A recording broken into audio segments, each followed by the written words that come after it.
noches. Estrenando un nuevo año en los primeros días, estamos listos para nuestra aventura. Es tiempo de misterios, comienza el Espacio en Blanco. Algo que ya hacemos desde el estudio 204 de la Casa de la Radio, con los mejores deseos para este nuevo año y los saludos y la bienvenida de todo el equipo. Esta noche en la parte técnica, Rodrigo Vázquez de Prada, nuestro nuevo productor, Alberto Leal en la producción, como digo, Luis Miguel Domínguez y Juan Gómez en la redacción y Tere Vilas en la locución. Y además, como siempre, Natalia Sotillos en la realización y coordinación, y este que os habla, como siempre, contentos de iniciar este nuevo año juntos en vuestra compañía, aquí en vuestra casa. Tenemos forma de comunicar con vosotros. Déjate caer en nuestras redes. eBlanco Radio, RN. Por WhatsApp, 633 50 50 11. Y en el mail, espacioenblanco@rtve.es. Redes que controlan, como siempre, nuestros compañeros Antonio Baena, Juan Gómez y Ramón Álvarez. Y para hoy, esto es lo que os hemos preparado.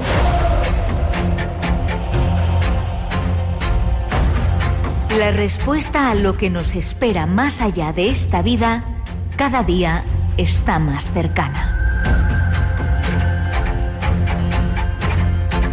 En la emisión de hoy os mostraremos algunos de los avances que está haciendo la ciencia en un asunto en el que antes solo había silencio y espera en este primer programa del año nuevo. Disfrútalo.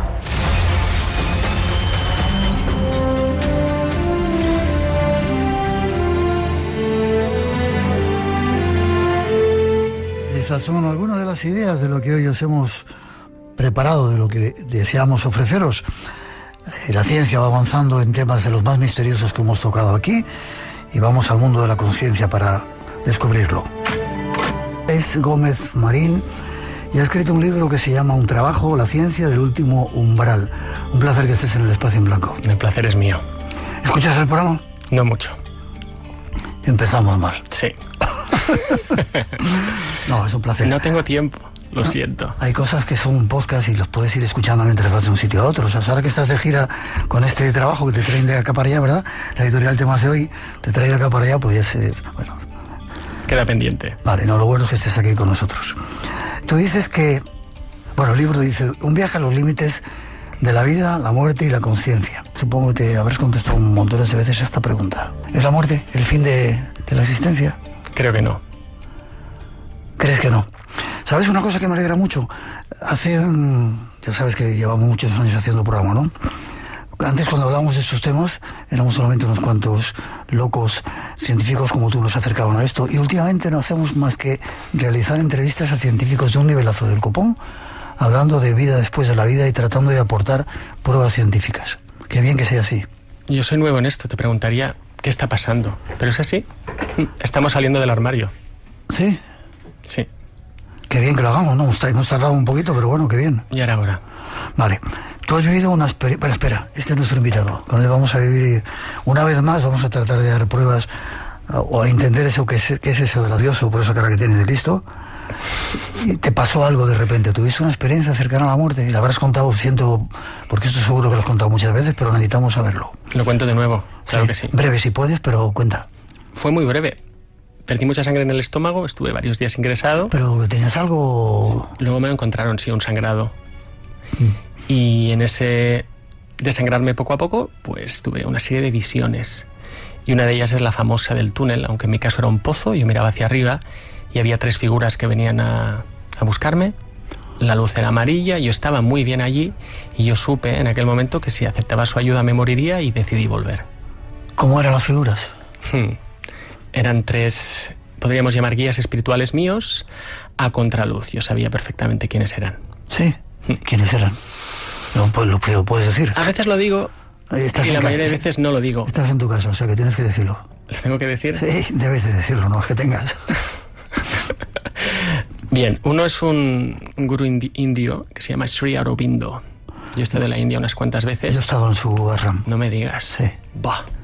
Sí. En Pondicherry. Sí, en Pondicherry. Qué sitio tan increíble, wow. Pero no hemos venido a hablar de tu libro, ¿no? No, hemos venido a hablar de todo. No. Y la segunda figura era madre, que es, Sí, claro, wow. Mirra Alfasa, Wow. que son, como sabes, un dúo, Sí. tándem espiritual potentísimo, muy, muy importantes para mí. Y la tercera, para sorpresa mía, era Jesucristo. Yo soy... Te iba a preguntar, ¿eres creyente, católico? Bueno, creyentes somos todos, que le digo a la gente, me hace mucha gracia los que dicen que no son creyentes, digo, bueno, en algo creerás. Yo fui educado en un colegio cristiano, pero no me considero cristiano, tampoco tengo alergia a la religión, por eso fue sorprendente que estuviera allí y un honor, te diría también. Ya. ¿Y qué sentiste en ese momento? ¿Cómo estabas? ¿No sentías el dolor del cuerpo? ¿Estabas hecho polvo? Supongo que estarías en el hospital. Estaba en el hospital. Todo lleno de aparatos. Tampoco estaba tan grave en el hospital, porque mi viaje por el hospital no fue de dolor, no fue de urgencia, fue de un lento de sangre interno. Pero claro, estaba mal en la habitación solo y no pintaba nada bien. Pero allí, en el otro lado, o lo que fuera, estaba muy bien. Estaba a gusto, estaba en paz, estaba tranquilo, sabía lo que estaba pasando. ¿Tenías conciencia plena? Sí. Ya. ¿Mucha luz? Amarilla, brillante, preciosa. Calorcito, dorada. cálido, todo. No recuerdo si era calorcito o fresquito, se estaba muy bien. Ya. ¿Y estos seres te dijeron algo? Hablábamos con la mente, es una forma de contarlo, telepáticamente. Sabíamos, yo lo explico, es muy importante remarcar que yo allí no creía que, o pensaba que, o sentía que, yo sabía, ellos sabían y todos sabían lo que estaba pasando allí y que estaba en juego, sin más. Sí. Si sabías que si acompañabas a esa gente, te ibas. Ellos me ofrecían la ayuda para salir del pozo. Y yo supe que si aceptaba esa ayuda me iba. Y casi como diría un anglosajón educadamente, sin palabras les dije, no gracias, preferiría volver. ¿Y qué pasó después? Pues que volví y ahí estaba en la habitación de nuevo. ¿Y cómo volviste? ¿Como una sacudida y volviste al cuerpo o cómo fue? Pues no lo recuerdo. Me desperté en la habitación. ¿Y volvieron los dolores y volvió el malestar? Dolor no tenía, por suerte, pero sí, seguía en la misma situación crítica que todavía duraría unos cuantos días más. ¿Tú no creías antes en que... o no te habías preocupado por estas cosas? Estaban fuera de mi radar, todos estos fenómenos. Ni estaba a favor ni en contra. Simplemente no entraban dentro de mis intereses vitales, ni científicos, ni nada. ¿Vives eso y tardas tiempo en contar la experiencia y en dedicarte a todo esto? Bueno, porque ¿tú qué haces? ¿Haces investigaciones de la...? Yo hago muchas cosas, un poco de todo y mucho de nada. Sí. Hago trabajo teórico, podemos hablar luego si quieres, sobre las teorías de la consciencia que hay hoy en día, que hemos pasado de 0 a 1 a 350. ¿Sí? Sí. Estamos en un momento del viejo oeste en la ciencia de la consciencia y por fin se puede ver el problema desde muchos ángulos. Me dedico a ello, también me dedico a la parte empírica, que es muy difícil estudiar lo que yo llamo los márgenes de la consciencia empíricamente. Y luego pues soy activista por casualidad y ahora escritor por necesidad y muchas otras cosas. Vale. De repente te pasa eso y empiezas con otro punto de vista acerca de la consciencia. Me preguntabas hace un segundo si tardé mucho o poco, no lo sé, pero alguna vez después de una conferencia se me ha acercado alguien y me ha dicho: yo me ahogué hace mucho tiempo cuando era niño y vi cómo estaba todo el mundo tratando de reanimarme, y hace de esto más de 40 años y no se lo he contado a nadie. Yo tardé un año en empezar a contarlo, pero sé que hay mucha gente que lo tiene ahí guardado durante mucho tiempo. No recuerdo por qué, pero sí que recuerdo la necesidad de empezar a escribir y a hablar y a pensar sobre esto que me había pasado. Supongo que leerías a Raymond Moody, porque en España hace muy poco tiempo que estamos hablando de todo esto. Bueno, nosotros en el programa mucho tiempo, ¿no? Pero aceptado hace mucho tiempo. 50 años en Estados Unidos, con algunos médicos tuvieron el valor de escuchar a pacientes que habían estado en estos tránsitos. Raymond Moody, que es un colega del programa, estuvo aquí, fue uno de los primeros en abrir un poco todo esto, ¿verdad? Wow, estamos de aniversarios, 50 años, sí, de la publicación de su libro y de... Yo 50 años, wow. Justo 50 años. Y yo cuento que él y algunos otros, pocos, pero suficientes, tuvieron la lucidez de descubrir que tenían 2 orejas y una boca y empezaron a escuchar a los pacientes. Y eso, junto con las técnicas de reanimación en los hospitales, la tecnología y este humanismo, abrió un campo maravilloso. ¿¿Has investigado o has escuchado otras experiencias de CM de otras personas? Cada vez más. Sí. ¿Y cuál es la que más te ha llamado la atención? ¿Son todas iguales? Hace poco estuvo aquí también un médico que nos contaba algunas diferentes. Hay algunas que son dramáticas, pocas por... El doctor Pertierra nos contaba incluso la suya propia. Pero, ¿cuál es la que más te ha llamado la atención a ti? Bueno, hay algunas que son tremendamente completas, que incluyen, incluso si lo describo un poco científicamente, incluyen elementos verídicos, percepciones fuera del cuerpo que se tienen durante la reanimación, con detalles concretos que no son triviales, que luego se pueden corroborar y le da un peso objetivo a la experiencia, que luego continúan con verdaderas maravillas en el más allá, con seres de luz e incluso visiones a mí me han contado también de otras civilizaciones. Es decir, el espectro es amplísimo y luego, como sabes bien, todas estas experiencias tienen elementos que se conservan, que son compartidos. Ya. Un investigador como tú, antes nos contaban cuando hablábamos de eso, ¿no? Eso es una cuestión que el cerebro saca, no sé cómo se llamaban, dopaminas o no sé cómo se llamaban, y eso, de todo eso no hay nada, ¿cierto? ¿Qué piensas? ¿O qué pruebas tenemos ya más tangibles desde el punto de vista de vuestros experimentos y de la ciencia? Bien, yo primero a mí me gusta dar un poco de contexto y recordarle a la gente que durante décadas se nos ha dicho en nombre de la ciencia sabemos que no hay nada. ¿Cómo esto que has vivido? O eres tonto o estás loca, ¿verdad? Y ahora tenemos que cambiar el sabemos que no por el no sabemos, para empezar. Y eso ya es muy buena noticia. Y luego dentro del no sabemos podemos ir sumando lo que sí que sabemos y lo que muchas veces no se cuenta, pero está ahí en revistas científicas, investigado y está a la luz. Y entonces podemos empezar a hablar de las evidencias.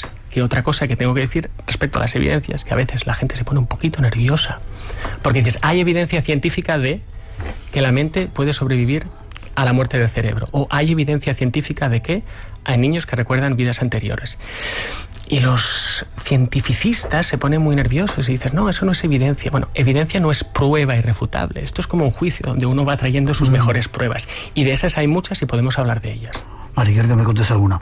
Otra de las cuestiones que a veces hemos tenido ahí un pequeño lapsus es que lo que dice la ciencia parece que es verdad y si lo niega ya no existe. Hemos tenido como una especie ahí de autoritarismo por parte de la ciencia totalmente y parece que se va abriendo ese campo también con gente como tú, gracias a Dios. Sí, pido perdón. Nos hemos pasado de la raya. Menos mal. Sí, es verdad. Y es un flaco favor a todos, porque si en nombre de la ciencia imponemos verdades, eso no es nada científico. La ciencia ofrece ignorancia de mejor calidad, verdades móviles, el no saber. Pero claro, llamamos al científico muchas veces para que nos diga la respuesta.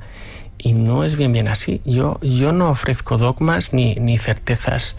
Yo abro campo y digo, esto se puede estudiar y tiene buena pinta, pero luego que cada uno sea responsable también de atender a su propia experiencia, porque no hay mejor experto que tú mismo. Yo a veces bromeo, digo, bueno, has llamado al experto para que te diga que confíes en ti.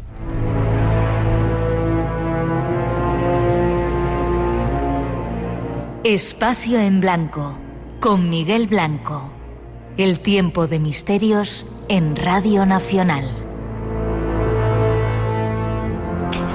Esta noche con Alex Gómez Marín hablando de algo que nos deberían enseñar a todos o que todos vamos a llegar a vivir. ¿La mente está en el cerebro? Sí, y más allá. ¿Más allá dónde? ¿En el corazón, en la barriga, en los intestinos? ¿También? Yo hablo de la mente extendida, no es mi idea, pero yo la promuevo también en este libro y darnos cuenta que primero pensábamos que la mente no estaba en ningún lugar, porque Descartes la sacó, ¿verdad? Y todos somos herederos de Descartes. Dijo, bueno, por un lado está la materia y por otro lado la mente, ¿no? Él hablaba de si queréis, el alma y el cuerpo. Pero luego hubo que introducir al alma o a la mente en el mundo físico y poco a poco hemos ido viendo que no solo está en nuestra cabeza, sino que está en todo nuestro cuerpo y que encima no solo la tenemos nosotros los seres humanos, otras especies animales, incluso las plantas y quizás otros reinos que no hemos descubierto en la naturaleza. O sea que la mente se está extendiendo como mantequilla sobre el pan. O sea que cuando muere el cerebro, la mente puede seguir estando ahí. Conciencia, alma, ¿cómo se podría llamar? ¿O cómo? Ya. Yo parto de tratar estas palabras como sinónimos, pero no lo son. Personalidad, mente, consciencia, alma, espíritu. Pero hay que empezar un poquito desde cero. ¿Por qué? Porque mi trabajo ahora es desacoplar este materialismo que nos ha dicho que lo único que existe en la naturaleza de verdad es la materia. Y insisto que hay evidencias científicas y luego también maneras de pensarlo filosóficamente que dan otra visión totalmente distinta, donde la mente o la conciencia no solo es bien real, sino que quizás hasta sea fundamental en el universo. ¿Qué dicen tus compañeros cuando hablas de todo esto? Según, si lo cuento a nivel personal, como cuando les contaba mi experiencia, se compadecen de corazón, qué bien que estés aquí. Cuando les hablo de ello a nivel profesional, pues dicen, ¿de qué estás hablando? Pero esto es imposible, esto no tiene ni pies ni cabeza. Y entonces yo les tengo que decir, gracias por dejarme en paz y sigamos todos a lo nuestro. Doy un salto atrás. ¿Qué aprendiste en Aurobindo, en la India? Qué lugar tan increíble, ¿eh? Sí, aprendí, mira, más que aprender. ¿O qué te enseñó o qué te descubrió de ti? Cuando es tu cumpleaños en la India te dejan subir a la habitación de Sri Aurobindo. Y yo subí. Y yo nunca he estado en una sala, en un espacio-tiempo tan densamente luminoso como aquel. Es allí donde él se encerró durante décadas como dice él, a descargar la supraconsciencia o la supramente. Y allí yo aprendí que esto no son ni cuentos chinos ni historias de Oriente, que verdaderamente en Oriente son los pioneros del estudio de la mente desde la propia mente. Y aquí en Occidente hacemos bien otras cosas, pero hay que ponerse al día. O sea, nos saca mucha ventaja en los eso orientales. Sí. En eso sí. Pero no hay mucha misticismo barato, mucha mentira en todo esto, mucho... Digo. Sí, y también en la carnicería, en los abogados, en todas partes. Esto me lo preguntan muchas veces y te lo habrán dicho a ti también. Uy, pero hay tanto farsante, ¿verdad? Digo, que levante la mano quien no tenga farsantes en su profesión. Sí, claro. ¿Qué es esto? Fíjate, las experiencias cercanas a la muerte son uno de los puntos, incluso una de las flechas que nos señalan a la posibilidad, incluso probabilidad de que la mente sobreviva a la muerte. Me suena un poco raro, ¿no podemos llamarlo alma o conciencia? ¿Vale? Sí, conciencia. ¿Es lo mismo? No es lo mismo, pero aceptamos pulpo como animal de compañía, está bien. ¿Conciencia? Sí, conciencia. Vale, porque la mente parece que está muy asociada a la cabecita, y si se te va la cabecita te quedas sin mente. Ok, pues la conciencia continúa, sobrevive. ¿Cómo lo podemos investigar científicamente? Un gran abordaje es a través de las experiencias cercanas a la muerte, pero que si hacemos un zoom out y vemos en global dónde están, si esto fuera un archipiélago, son unas grandes islas. Pero luego hay otros fenómenos cerca, alrededor del proceso de morir, como la lucidez terminal, por ejemplo, que también se investiga. Y luego hay otros que cuesta un poquito todavía más hablar de ellos, que tienen que ver con no solo qué pasa cuando cruzamos el umbral, sino cuando ya estamos ahí en el otro lado, si es que hay alguien, cómo lo que está en el más allá puede comunicarse con el más acá, y luego la entrada de nuevo a la vida, ¿por qué no? Y entonces por eso yo le llamé las 4 estaciones, porque es una manera quizá simple y agradable de pensar que no solo es el otoño o el invierno cuando nos morimos, sino cuando estamos donde sea que estemos y cuando volvemos. Y para cada una de estas estaciones hay varios fenómenos y evidencia científica, de nuevo, que apunta, y esto es lo interesante, todos apuntan a lo mismo, que hay algo de nosotros que sobrevive. ¿Me puedes contar alguna de esas experiencias? Claro, por ejemplo, el regreso, que a veces se habla mucho del irse, ¿no?, de cuando te mueres, pero el regreso. Ian Stevenson, de la Universidad de Virginia, estudió durante 50 años los casos de niños que recuerdan vidas anteriores. Reencarnaciones anteriores. Entonces, bueno, esto de nuevo, apunta a que hay algo que estos niños pueden recordar o revivir de una vida que, según el paradigma materialista, donde la conciencia es lo que produce el cerebro, sería imposible. Sin embargo, él recopiló miles de casos y de estos, casi como el oro en el Mississippi, hay algunos que los cuento también en el libro, los detallo, ¿no?, que son absolutamente espectaculares porque estos niños recordaban hasta 42 detalles. Cuéntamelo, cuenta un poquito de ellos. Hay un niño, ahora no recuerdo su nombre, ¿no?, pero que recordaba... ¿En la India o dónde? Creo que era en la India, sí. Seguro que era en Oriente, porque Stevenson se dedicó sobre todo a Oriente. Luego su sucesor, Jim Tucker, estudió casos en Estados Unidos, ¿no? Hay un caso en Estados Unidos, mira, ahora que lo menciono, de un niño que tenía pesadillas con un avión que se había estrellado. Y tras empezar a hacerle preguntas, pues él empezó a dar detalles de el nombre del piloto, el tipo del avión, que se había estrellado en unas islas japonesas, y luego la historia es muy larga, pero empezaron a atar cabos y se dieron cuenta que efectivamente ese avión había existido, ese avión se había estrellado en esa batalla en concreto y quien había muerto era la persona que el niño mencionaba. Entonces, ante esta evidencia, de nuevo, solo queda una hipótesis, si eres materialista, que es el fraude. Pero si tienes otra visión del mundo, esto te abre las puertas, de nuevo, a lo que todos ya sabemos, creo yo, pero que hasta ahora la ciencia no se atrevía a investigar. ¿Qué es? Que es que la mente sobrepasa la actividad cerebral. Vale, cuéntame la historia del niño, si te acuerdas, el niño hindú. Sí, esa reencarnación. Sí, él recordaba detalles de un poblado que estaba muy lejos, también recordaba que su anterior, no sé cómo decirlo, la persona que él recordaba que había sido anteriormente, tenía un arma escondida, recordaba el nombre de su amante, no solo de su mujer, incluso gustos o costumbres que tenía esa otra mujer. Algo que un chaval de 3 o 4 años en los años 70 en la India no creo que tuviera manera alguna ni de saber ni de adivinar.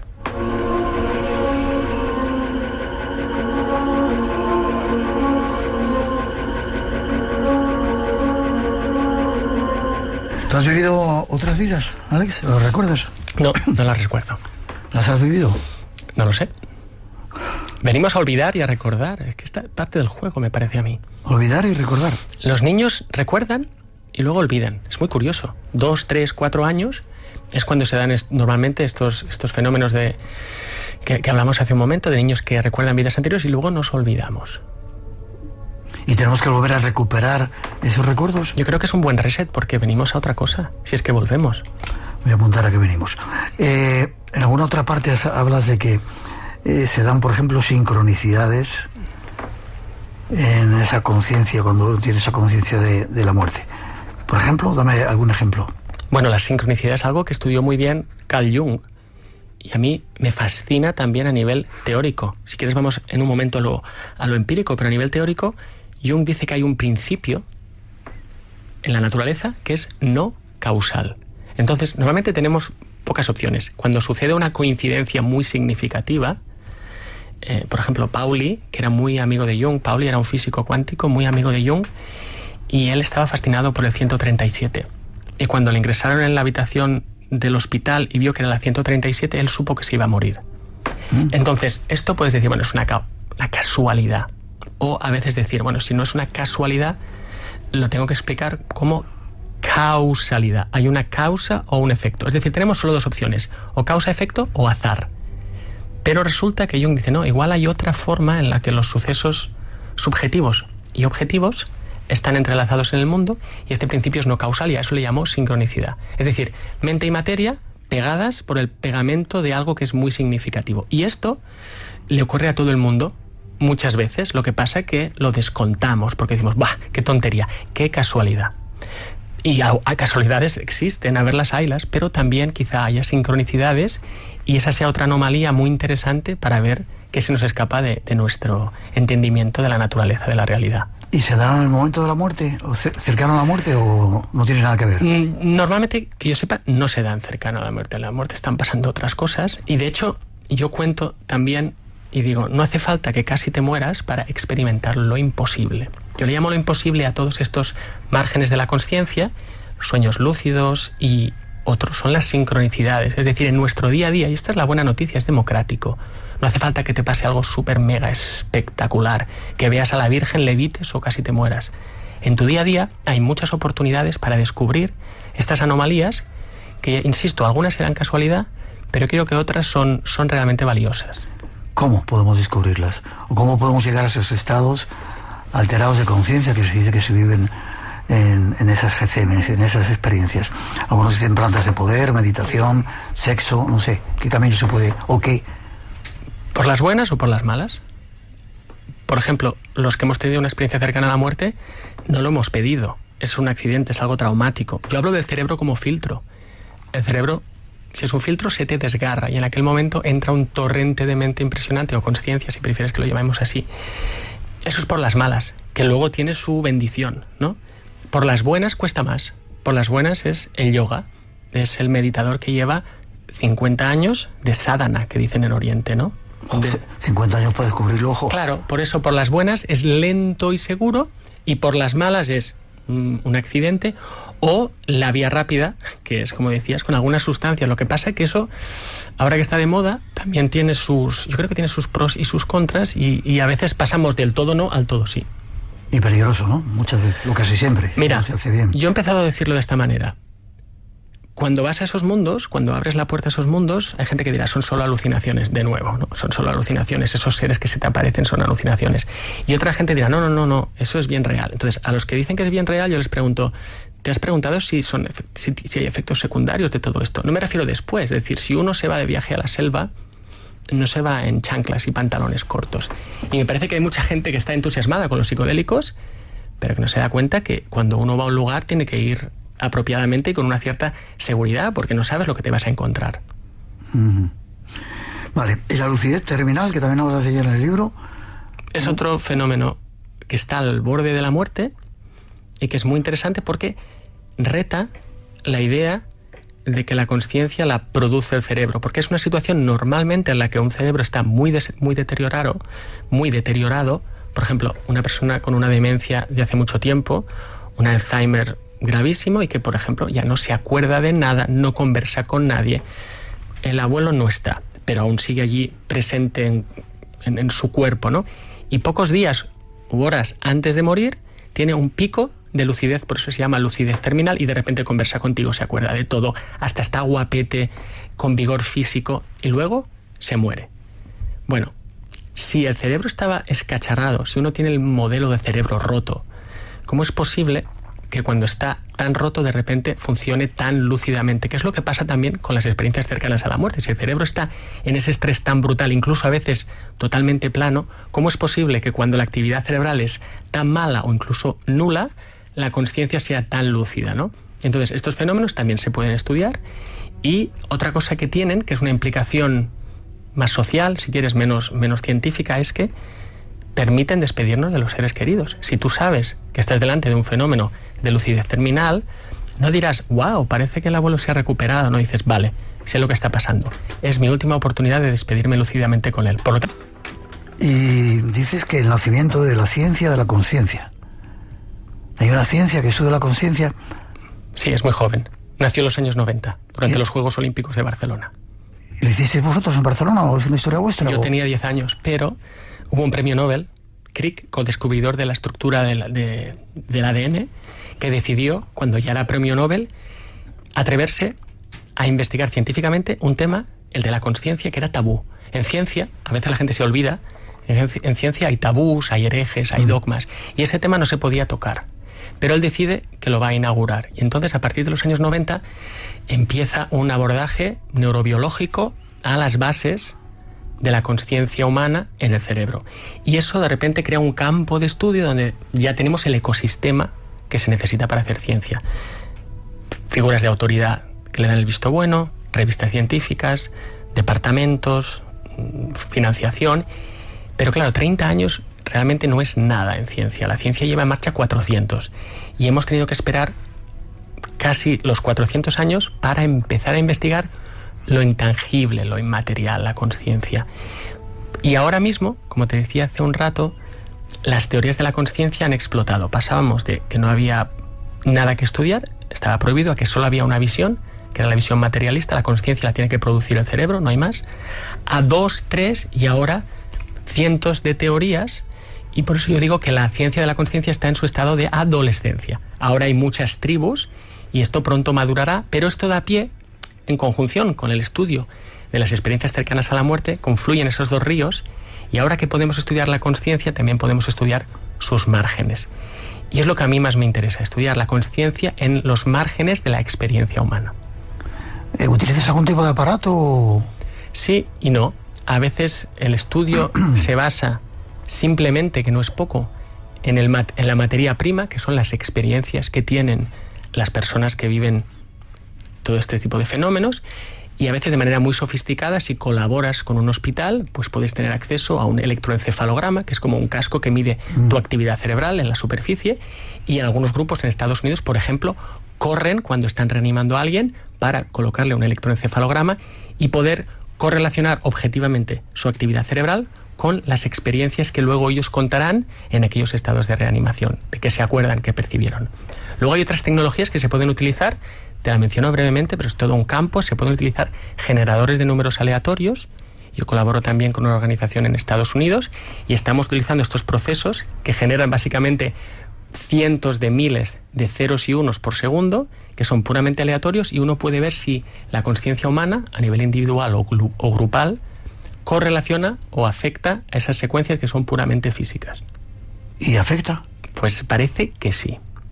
Tiene que ver con ese experimento que se hizo de que cuando hay una gran catástrofe, esa maquinita de repente... Exacto. ¿Es sí, eso? Sí.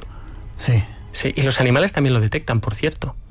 Sí, mucho antes que nosotros, supongo. Los animales detectan los terremotos antes. Uno dirá, bueno, tienen sensores, sí, pero siempre se nos escapa algo. Y está bien investigar lo que no sabes. Muchos de mis compañeros, yo respeto profundamente su elección, pero a raíz de mi experiencia cercana a la muerte, yo decidí investigar lo desconocido. A veces se dice que mejor malo conocido que bueno por conocer, pero yo creo que el investigador tiene que irse a los márgenes, allí donde las cosas no cuadran, incluso donde parecen imposibles. Eso es una de las cosas que a mí más me motiva a nivel también conceptual, que estos fenómenos muchas veces no sabes ni cómo pensarlos, ¿no? Y por ejemplo, pues por eso hay mucho trabajo que hacer, no solo experimental, sino cómo imaginamos esto que parece imposible.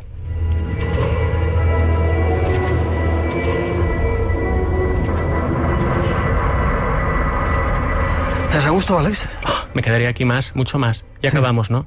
Casi. Casi. Eso significa, como decía, quizá hay una frase de Teilhard de Chardin que me gusta mucho, que dice, ¿la conoces? Somos un ser espiritual o que ha venido a experimentar la materia. Sí, a dar una vueltita ahí en un cuerpo. Significa que no solamente es este cuerpo que yo tengo, sino que hay algo más de Miguel Blanco y de Alex y de nuestra compañera, que no vamos a nombrar, pues está calladita.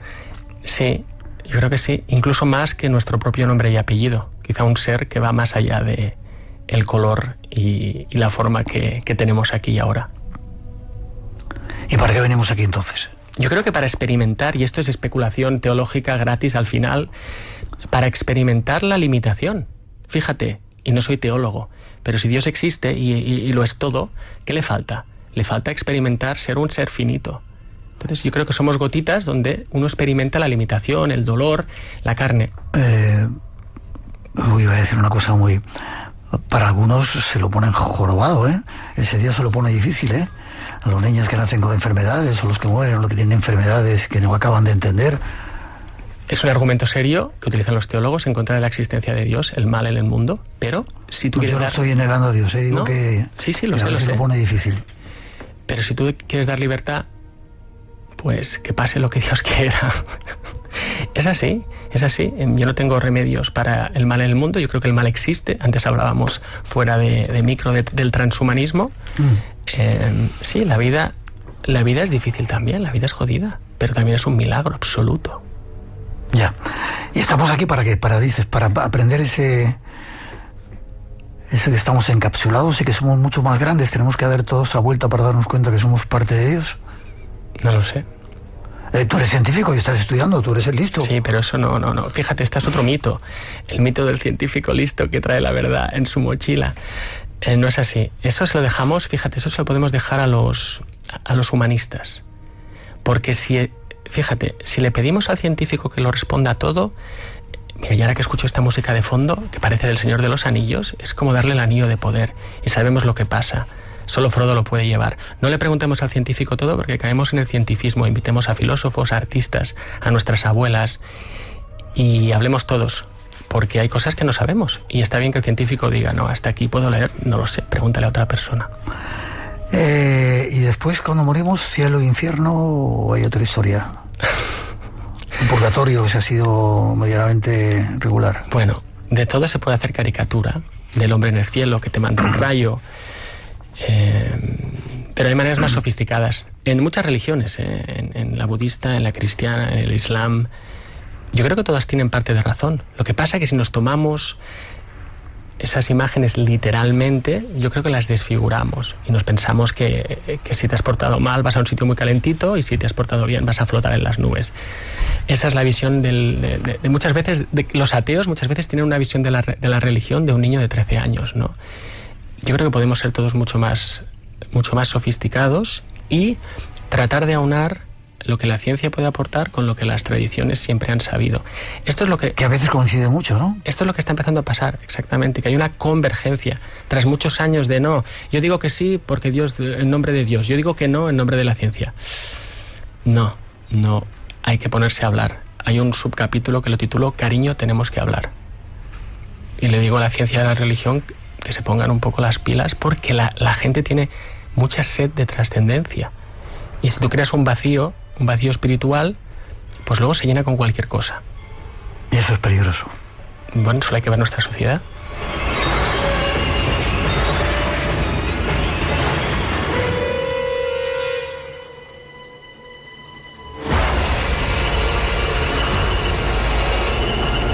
Entonces, Alex, podemos tener esperanza. Debemos. La muerte no es el final de nuestra existencia. Venimos a algún sitio, seguimos camino, estamos aquí para aprender. Tiene buena pinta, creo que sí. Sí. Hay algo que he sacado de una entrevista que te han hecho. Hay vida antes de la muerte y no olvides irte preparando para cuando llegue tu momento. La muerte es un misterio y la vida un milagro. Así acabó el libro. Qué bonito, ¿no? Es que la muerte forma parte de la vida. Y muchas veces tenemos miedo a la muerte, pero parece que también tenemos miedo a vivir. Y sea lo que sea que nos está esperando más allá, hombre, hay cosas que hacer en el más acá. Así que... ¿No tienes miedo a la muerte? Un poco sí. ¿Sí? Sí. ¿Sí? Sí. No tengo prisa. Y tengo curiosidad. Y creo que el momento de morir no es que tenga ganas, pero lo voy a disfrutar cuando llegue. Porque, otra vez, mi experiencia, la de muchos otros que han vuelto... Ya sabes de qué va un poco. Bueno, nos dice que es algo muy bonito. Aunque le tengamos miedo, que es algo fascinante. Entonces, no quiero que pase pronto, pero cuando pase ahí estaré bien atento, porque creo que va a ser una pasada de nuevo. Ha sido un placer estar contigo, una pasada, iba a decir, ha sido una pasada estar contigo, Alex. Forma de contacto, si quieren saber más de la ciencia del último umbral, ¿cómo se ponen en contacto contigo? Soy muy poco mediático en este sentido, que me busquen en Google y me encontrarán. Vale. Hemos tardado en encontrarnos, pero es verdad. Nos hemos encontrado. Y ha sido un encuentro precioso, gracias. Gracias a ti, ha sido precioso. Espero seguir viéndote prontito. Aquí estaré. Gracias.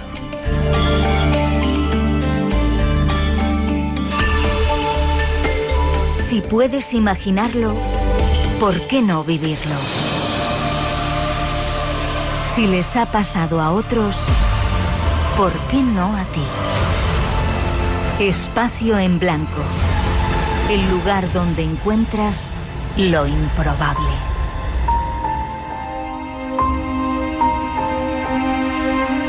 Después de ese viaje con nuestro primer invitado sobre la conciencia y si existe algo más allá de esta vida, nos vamos a descubrir extraños cementerios de nuestro mundo.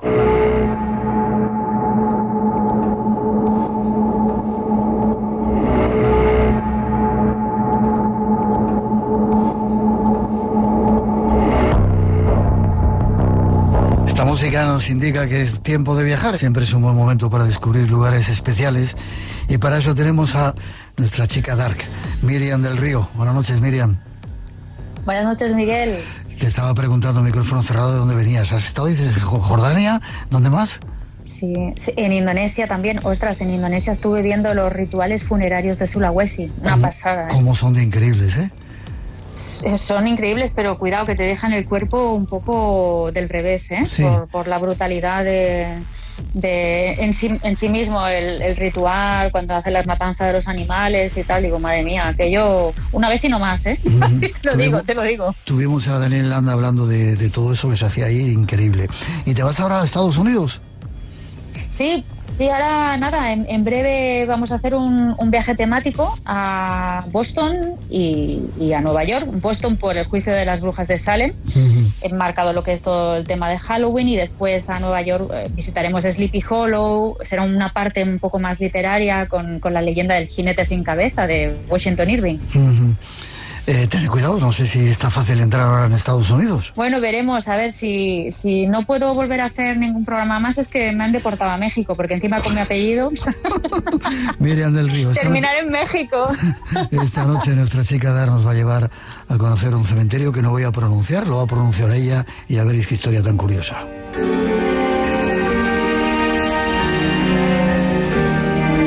Cuéntame a qué cementerio que te gustan estos sitios a ti, como eres esa niña oscura. ¿Dónde está? Ya lo sabes. ¿Cómo se llama? Pues mira, nos vamos hacia Gran Bretaña, al cementerio de Greyfriars. Greyfriars. Así se pronuncia, Greyfriars. Fíjate que es uno de los cementerios más enigmáticos de Escocia y una de las visitas que yo creo que son indispensables si uno va a Edimburgo. Vale. Y te cuento por qué. Espera, yo que me apunto a todo, no he estado en Escocia. Tengo muchas ganas de conocer Edimburgo. Es que tienes que ir, Miguel. ¿Cuándo vamos? Bueno, sabes que yo me apunto a un bombardeo, eso tú ya lo sabes de mí. Vale, pues yo me apunto también y me llevas a ese cementerio. El más extraño, dices, de Escocia, ¿y por qué? ¿Cuál es la peculiaridad? Bueno, este cementerio, para empezar, está situado en lo que es la Old Town, que es la parte antigua. Debe su nombre a... Sí, es la parte más antigua, en la Old Town. Y debe el nombre a Greyfriars Kirk, que es la iglesia del cementerio que incluso todavía existe y que se oficia misa en gaélico. Porque, por si no lo sabéis, los que nos estáis escuchando, Greyfriars significa monjes grises, porque ahí estaban los monjes franciscanos antiguamente. Uh-huh. ¿Y por qué se construyó? Pues porque el cementerio de la ciudad ya estaba a tope. O sea, la ciudad estaba saturadísima y ya no podía acoger más cuerpos. Recordemos que en aquella época la alta mortalidad, las enfermedades, las epidemias, la poca higiene de la población en general provocaba pues la continua necesidad de encontrar nuevos espacios en los cementerios. Uh-huh. Y este cementerio, porque es especial, claro, ahí estamos tú preguntándolo. Vale, ¿de qué tiempo estamos hablando? ¿De qué fechas estamos? ¿Cuándo se hizo el cementerio? Uy, este cementerio es muy antiguo, estamos hablando del siglo XVI-XVII por lo menos. Vale. Por lo menos el origen del cementerio después se fue ampliando poquito a poco en los años posteriores, siglo XVIII, siglo XIX. Vale, ¿y por qué es especial, aparte de un sitio donde se entierran finados? Bueno, pues porque aquí se pueden ver las mort safes. ¿Qué es este palabra? Bueno, pues son unas curiosas jaulas de hierro que protegían antiguamente las tumbas. Y claro, ¿para qué? ¿Para qué? Te preguntarás. ¿Para qué? Pues para evitar el robo de cadáveres. No me digas, Miriam, que hay gente o había gente que robaba cadáveres. Vaya. Sí. De hecho, los cadáveres se vendían como material anatómico a los médicos de las escuelas de medicina de la época. Y esto es porque, claro, durante el siglo XIX, ante la escasez de cuerpos disponibles para diseccionar, pues hubo muchísimas profanaciones de tumbas en Edimburgo. Y el motivo de todo esto es que antiguamente sí que había más cuerpos, digamos, que se podían utilizar para esas disecciones, pero como el único suministro legal de cadáveres era el de criminales ejecutados y sobre todo en aquella época, siglo XIX, ya se había reducido mucho el número a raíz del cambio en las leyes, pues los médicos resulta que solamente tenían 2 o 3 cadáveres al año para diseccionar. Vamos, que se les quedaba corto. Y había gente que se dedicaba a robarlos en este cementerio y a venderlos. Exacto. Supongo, ¿no? Exacto, pero es que no te lo pierdas, eran los médicos los que estaban compinchados con los saqueadores de tumbas, es decir, los médicos bajaron a los bajos fondos, contrataron a saqueadores de tumbas para poder continuar haciendo su trabajo. Wow, sacaban cadáveres recientes, supongo, pues si necesitaban para anatomía, ¿no? Claro, siempre tiene, digamos que el cadáver tiene que estar fresquito. Porque si no, no sirve para diseccionar. Y además, teniendo en cuenta que en aquellos días el robo de cadáveres era considerado un delito menor, pues nada, aquello se convirtió en un negocio súper próspero en el cual pues participaban enterradores, criminales y anatomistas.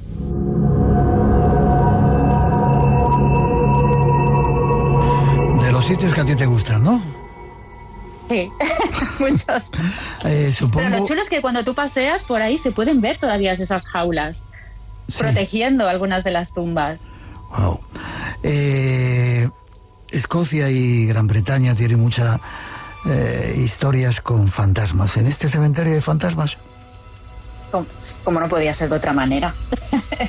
hay un lugar en Greyfriars conocido como el Mausoleo Negro, donde está enterrado George Mackenzie, conocido como Bloody George, es decir, el Jorge Sangriento, ¿no? Traducido al castellano. Resulta que este señor fue abogado real de Carlos II en el siglo XVII, que a él se le conocía como Bloody George por el trato que tuvo con los Covenanters, que eran estos presbiterianos que se oponían al anglicanismo del momento, ¿no? Ya sabemos, aquellas dos ramas de la Iglesia enfrentadas. Y él fue el brazo ejecutor del rey y el responsable de llevar a muchos de estos rebeldes a prisión, y justamente la prisión que estaba justo al lado del cementerio de Greyfriars es donde fueron torturados y ejecutados muchos de estos Covenanters. El caso es que después de este episodio y del destronamiento del rey, George se retiró a Inglaterra, donde murió a finales del siglo XVII, momento en el cual sus restos son devueltos a Escocia y son enterrados precisamente en este cementerio, en el cementerio de Greyfriars. Pues bien, desde entonces se han reportado varios casos de fenómenos extraños alrededor de este mausoleo, gente que ha visitado la zona y se ha sentido empujada, arañada, golpeada, y hasta parece que a alguien le han mordido algo o alguien, al cual no podían ver, pero que sí podían sentir.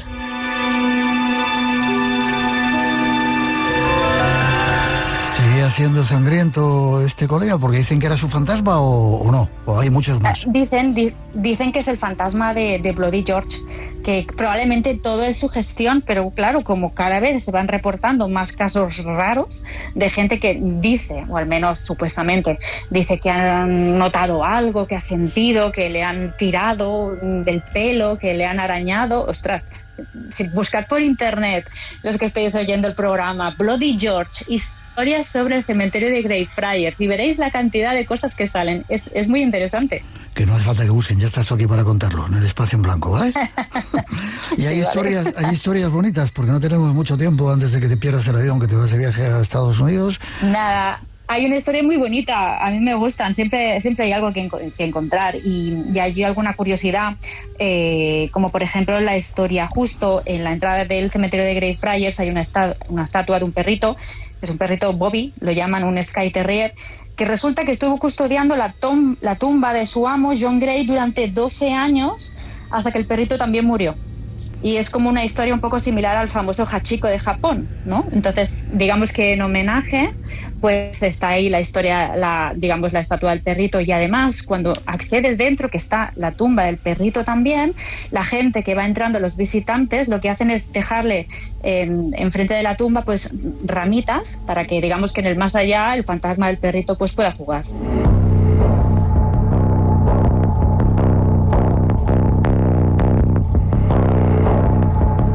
Las historias que nos trae nuestra compañera Miriam del Río, nuestra chica Dark, de esos lugares que a ella le gustan. Se puede visitar sin problema, ¿no? Sí, sin problema. Está abierto día y noche además, porque los cementerios en el Reino Unido se consideran parques. Entonces está abierto siempre. Vale, lo apunto entre los sitios, multitud de lugares que tengo pendientes, y nos vamos juntos a ver algún día, ¿vale? Venga, hecho. Forma de contacto contigo si quieren saber más. ¿Estás preparando Turismo Dar 3, 4, 5 ya o todavía no? Estoy ahí, ahora estoy preparando una actualización del primer volumen, que va a haber fotografías, va a haber algún tema nuevo incluso, o sea, van a haber cambios. A mejor, claro, siempre. A mejor. Forma de contacto Así contigo que, si quieren saber parte de tus actividades. Exacto, sí, me podéis encontrar en Instagram como DarkLadyBCN. Como siempre, un placer.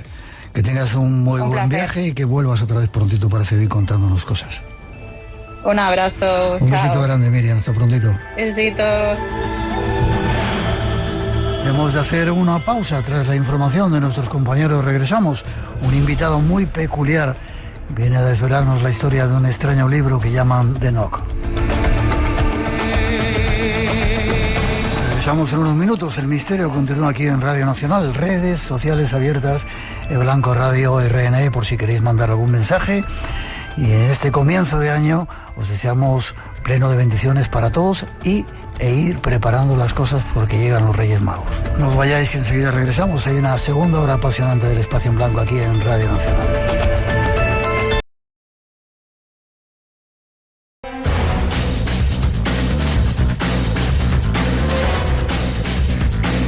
Después de la información información llega de nuevo nuestro tiempo.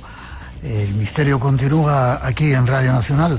Primer programa del año nuevo, redes sociales abiertas, Blanco Radio RN, por si queréis conectar con nosotros, y más misterios esperando para este nuevo espacio en blanco. Y para seguir, saludamos a un nuevo invitado y junto a él vamos a descubrir, ya veréis, un extraño. Atentos, vamos con temas perturbadores. Llega con nosotros un nuevo invitado, al que ya saludamos, Javier León. Buenas noches, Javier. Buenas noches, Miguel. Encantado de estar en tu programa. Un honor. También para nosotros que estés aquí. Yo no te tenía muy localizado por ahí, pero me he sorprendido con esto este trabajo que has hecho. Eres doctor en antropología, escritor y editor, editorial Nous. Editorial Nous. Vale. Y de repente te ha dado por hacer un estudio o un trabajo o editar, ya no sé cómo llamarlo, de algo que se llama el libro de Enoch. Bueno, hemos editado una versión del libro de Enoch. El libro de Enoch, que como sabes, tiene 3 libros. El llamado libro etíope de Enoch, el libro eslavo de Enoch y el libro hebreo de Enoch. Y nosotros lo que hemos hecho es hacer una edición del libro etíope de Enoch. Es una edición un poco provocadora, porque tanto en la introducción como en el epílogo, y sobre todo en la portada, pues queremos un poco provocar la sensibilidad de los más curiosos, ¿no? Pues lo has conseguido.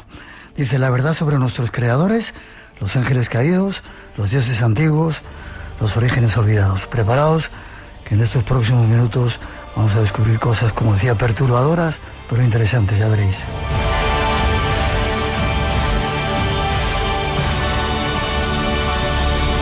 Y has dicho que el libro de Enoch tenía tres libros.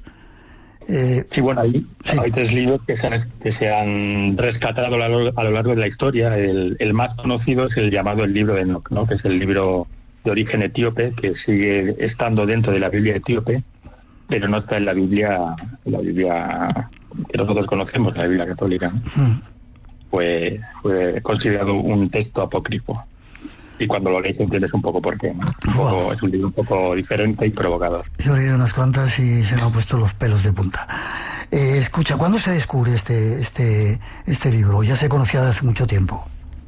Bueno, el libro se data, se dice que se escribió sobre el tercer siglo antes de Cristo y fue descubierto en 1737, creo que recordar, por un investigador inglés que fue a Etiopía y descubrió allí los textos originales. Uh-huh.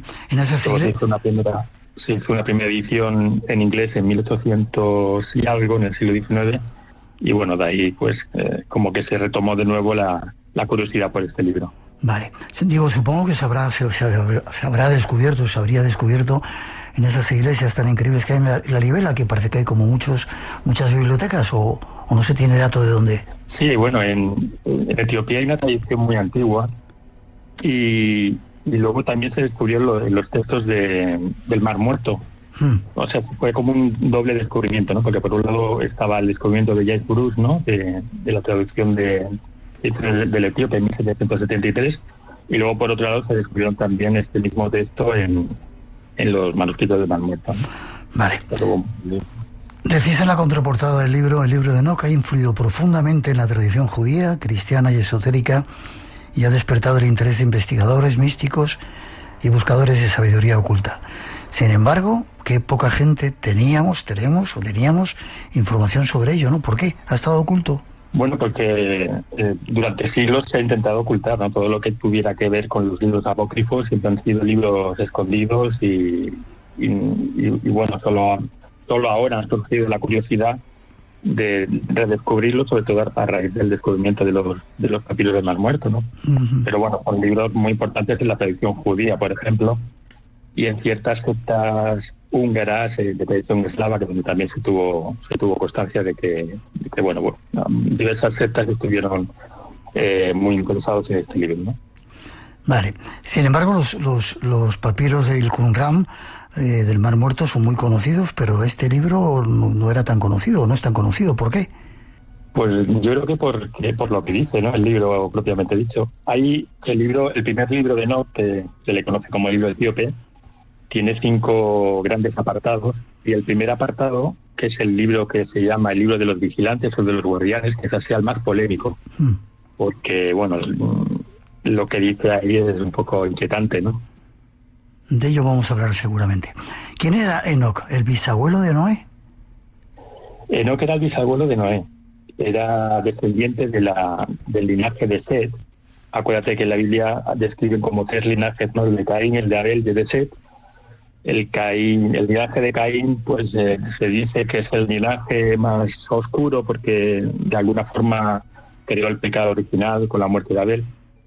Y luego el linaje de Set, se habla de que son como los guardianes de los antiguos misterios, el linaje de la sabiduría, de la pureza. Y entonces el linaje pues estaba Noé, su padre Lamet, su abuelo Matusalén y su bisabuelo Enoc.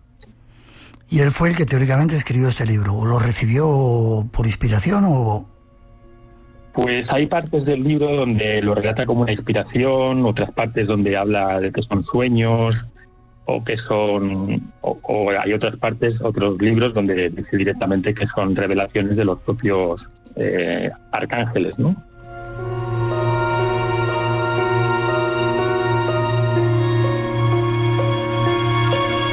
Da la sensación, Javier, que es un libro solamente para iniciados, ¿no? Bueno, para iniciados y para curiosos que quieran indagar más allá, ¿no? De lo que aparentemente nos describen y lo que aparentemente tenemos como asentado, ¿no? Ya. Quizá lo haya expresado mal. Hasta hace tiempo era un libro, parece ser, para iniciados.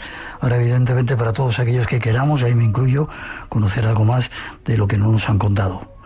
Exacto. Vale. ¿Y tiene que ver con el Apocalipsis? Bueno, es un libro apocalíptico. De hecho, en uno de los libros del propio libro de Enoc, está basado en el juicio final, en la figura del Hijo del Hombre, que ya se predice, ¿no? Que vendrá el Hijo del Hombre, como muchos textos judaicos, ¿no?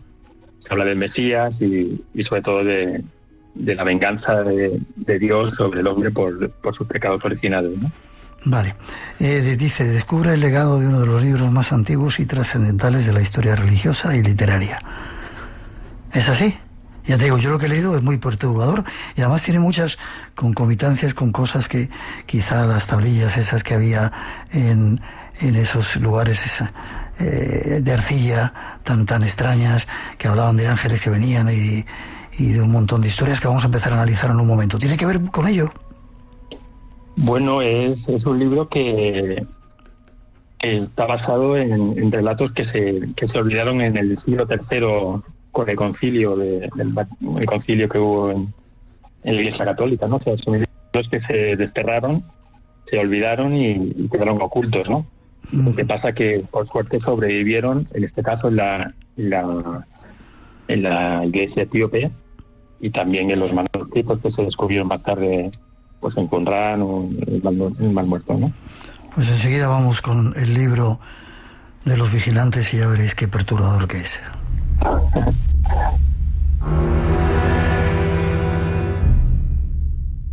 En Radio Nacional tenemos las noches más llenas de misterio de la radio. Adelante, disfrútalas. Estás en Espacio en Blanco, con Miguel Blanco, en Radio Nacional de España. Y con Javier León en estos minutos hablando del libro de Enoc. Vamos con los vigilantes. ¿Quiénes son los vigilantes según cuentan en este libro? Bueno, según cuenta Enoc, los vigilantes son unos ángeles que de alguna forma hacen un pacto entre ellos y deciden venir a la Tierra para aparearse o reproducirse con las hijas de los hombres. Esto es un relato que aparece también en el Génesis de forma muy sutil. Eso lo oímos. En el Génesis 6, versículo 1 a 4, aparece esa frase muy sutil que dice que los hijos de los dioses se enamoraron de las hijas de los humanos, ¿no? Y este libro, el libro de los vigilantes o el libro de los guardianes, lo que hace es desarrollar esa parte del Génesis de forma muy sucinta y muy detallada, ¿no? Suena un poco eso de los vigilantes, dices que vinieron del cielo ángeles, como si fueran extraterrestres. Bueno, yo creo que por difusión, estas leyendas que aparecen en el mundo judío, es posible que fueran, digamos, recopiladas también de las leyendas sumerias y acadias, ¿no? todo lo que es el mito del diluvio universal, el mito de Noé y todo esto, ya aparecen en los mitos sumerios. Allí se habla de los Anunnakis, que seguramente está más de moda que los vigilantes de Enoch, ¿no? Pero bueno, tiene mucho de paralelismo, ¿no? Los Anunnakis eran unos dioses que no querían trabajar y decidieron, de alguna forma, enseñar a los seres humanos los oficios para que trabajaran por ellos. Y de alguna forma el mito de los vigilantes de Enoch, no de forma tan clara, pero sí que la perturbación que crea en Dios es que los ángeles caídos enseñan al ser humano los oficios también, ¿no? Les enseñan pues el arte de la brujería, el arte de leer las estrellas, el arte de crear espadas, en fin. Como que los vigilantes de Enoch y los Anunnakis de la tradición sumeria tienen bastantes paralelismos. Qué curioso. En algunas partes del libro, en alguno de los capítulos, que tiene muchos, se ve como que cogen a los seres humanos y los llevan de un lado para otro, como si tuvieran naves. Sí, esto es una cosa curiosa, ¿no? Porque aparece en muchas tradiciones, ¿no? Lo de los vimanas, los carros de fuego. De hecho, a Enoch se le transporta de un lado para otro a lo largo de la Tierra, tanto de la infratierra como de la extratierra, y ahí va viendo los mundos o los cielos donde supuestamente pues ocurren cosas, ¿no? Y bueno, hace un recorrido en algunos de los libros, no sé si en el libro de los sueños o en el libro de las fábulas, hace una especie de recorrido por esos lugares, ¿no? Habla también... Es curioso que el dato del carro de fuego, ¿no? Donde un arcángel recoge al visionario y lo lleva al cielo, o a los cielos, en este caso a los cielos, porque utiliza el plural, ¿no? Él habla de los 10 cielos o los 7 cielos, pues evoca, si nos paramos a pensar, a lo que nosotros ahora hablamos de extraterrestres hoy, ¿no? Esa frase famosa de extraterrestres hoy, ángeles ayer, ¿no? Esos seres, esos vigilantes, como decíamos antes, se juntan con las mujeres de la Tierra. ¿Y quién nace? ¿Qué nace de ahí? Pues de ahí nacen los llamados, que también aparece en la Biblia, los gigantes, los Nefilim, que son los hijos que nacen de esa mezcla híbrida entre humanos y dioses, o bueno, en este caso arcángeles o ángeles, ¿no? Y esos llamados gigantes es lo que perturba de alguna manera la conciencia de los ángeles que no han caído, de los ángeles que son los custodios de la raza humana, ¿no? Y es esa perturbación lo que hace, lo que al final deriva en que Dios decide aniquilar esa raza de gigantes y de paso a todo el linaje de Caín, ¿no? Que digamos sería como para la Biblia el lado oscuro de toda nuestra historia y de toda nuestra linaje como humanidad. ¿Y cómo los destruyen? ¿Con un diluvio, como cuenta también la Biblia tradicional? Exactamente, con el diluvio universal. Hay una película muy interesante de Darren Aronofsky, que se llama Noé, donde describe muy bien esta doble vertiente de los dos linajes, ¿no? De Caín y de Seth, ¿no? Digamos que Noé, que pertenece al linaje de Seth, se ve como el salvador de la humanidad, ¿no? Y como los hijos de Caín pues intentan destruir el arca de Noé, intentan destruir todo lo que tiene que ver con todo lo que se está haciendo. ¿Cómo eran? ¿Cómo describen a estos vigilantes? En la portada del libro van como si fueran angelitos, pero también podían tener la imagen de un extraterrestre de los de hoy. Bueno, si te fijas, la portada del libro es muy provocadora porque parecen extraterrestres con alas, ¿no? Le hemos metido ahí unas alas a una especie de ser híbrido, ¿no? O andrógino, que viene del cielo, que en el fondo son seres eternos que viven de manera celestial, tal como se describe en el libro de Enoch, pero que descienden. Bueno, aquí hay una parte interesante que te voy a dar, si me permites la cuña publicitaria. Sí. En el mito de Prometeo y en el mito de Lucifer también existe esa caída, ¿no? Del ángel que viene en teoría a ayudar al ser humano, ¿no? Y es ahí cuando el ser humano teóricamente descubre el fuego de los dioses y descubre lo que se llama la conciencia, ¿no? Digamos que en ese mito, que está en todas las tradiciones, ¿no? De los seres celestiales que vienen a la tierra para ayudarnos, pues aparece esa hibridación que conlleva que el ser humano deja de ser un homo animal y se convierta en un homo ser humano consciente, ¿no? Y es muy interesante que lo que aparentemente en la Biblia y en los textos sagrados se consideran como ángeles caídos, desde una perspectiva humana, pues de alguna forma nos aportó la conciencia y el libre albedrío, ¿no? Pero eso la Iglesia oficial, digamos, no lo acepta, ¿no? Sería más el Luzbel, ese diablo que viene a tentarnos y que dice que no comas de ese fruto de la ciencia del bien y del mal, se hace y de repente el ser humano deja de ser tan crístico o tan sagrado como era. Exactamente, digamos que el ser humano deja de ser prístino, ¿no? Deja de ser puro y se corrompe cuando desciende a la materia, ¿no? Fíjate que el temor de Dios no era que comiéramos del árbol del bien y del mal, sino que comiéramos del árbol de la vida, que era el árbol de la eternidad, ¿no? Y por eso nos expulsa del paraíso, porque temiendo que comiéramos del árbol de la vida nos convirtiéramos también en dioses. ¿Cuántos había o cuántos? ¿Hay algún número que se detalle de cuántos vigilantes había en este libro? Pues la verdad es que no hace una especie de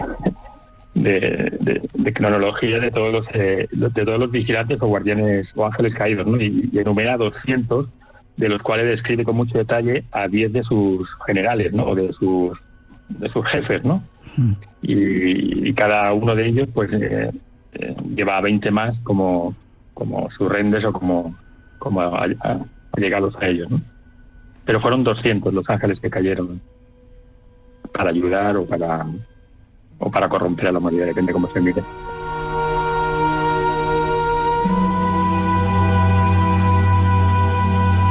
¿Y tú qué crees? ¿Que vinieron a ayudar o a corromper a la humanidad?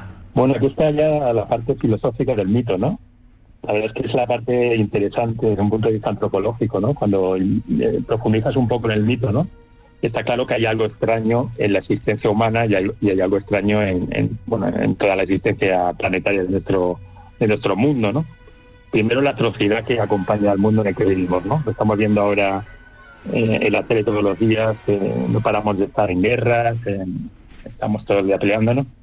Y luego la parte divina que vemos en el arte, en la poesía, en todo lo que hacemos que parece que venga de otro lugar, ¿no? Y ahí la parte filosófica, por decirlo de alguna manera, es interrogarnos, ¿no?